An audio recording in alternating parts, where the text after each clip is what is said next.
Hey everybody, my name is Tevin Gray, owner and operator of Keepers of the Garden.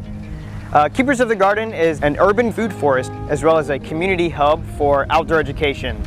We focus on teaching sustainable life skills from planting, teaching kids how to garden, but also the next step. So what to do when that food is done growing, how to process it, how to preserve it, and of course how to cook it.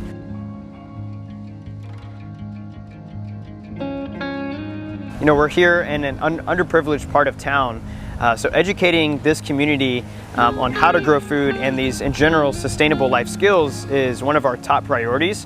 So we're kind of in a food desert area here in Corpus Christi in this part of town, and having this space really allows for this community to have access to these skill sets that they might not be able to get in an urban setting.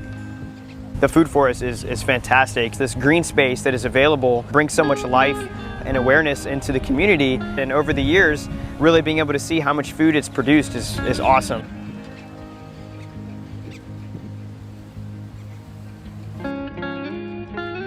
So in our food forest specifically, you know, we're trying to focus on a nice mixture of things. So we have things that you would typically find here that are native to the area, drought-tolerant plants that can just make it through the heat and tolerate all the humidity.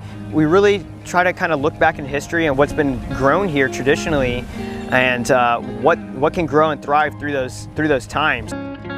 So a lot of native plants, I mean things like Barbados cherry, American beautyberry, Mexican plums, Texas persimmons. I mean, the list goes on and on for natives. And things like amaranth, which is a fantastic superfood or grain that's been grown here for hundreds of years.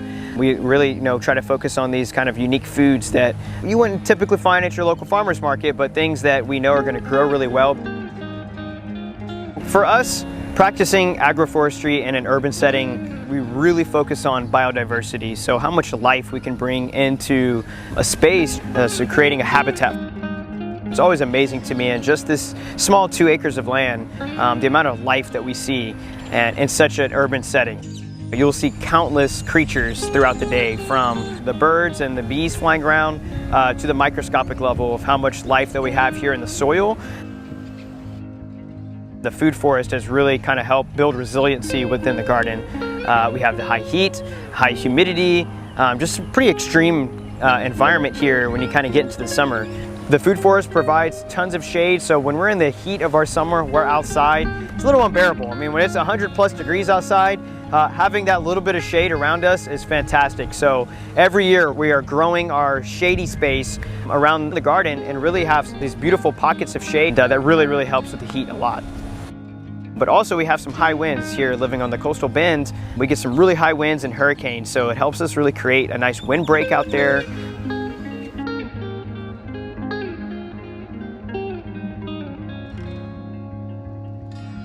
So I would most definitely highly recommend people adapt a food forest within their communities. One, because just having such a unique habitat in the middle of the city by itself is an exciting feature to have. So when people hear that we have a food forest, their level of excitement to have something like this in their city, one, is great to see that excitement and that joy that it brings them. But then of course getting like the kids out here and being able to educate them on what a food forest is. And then of course the food.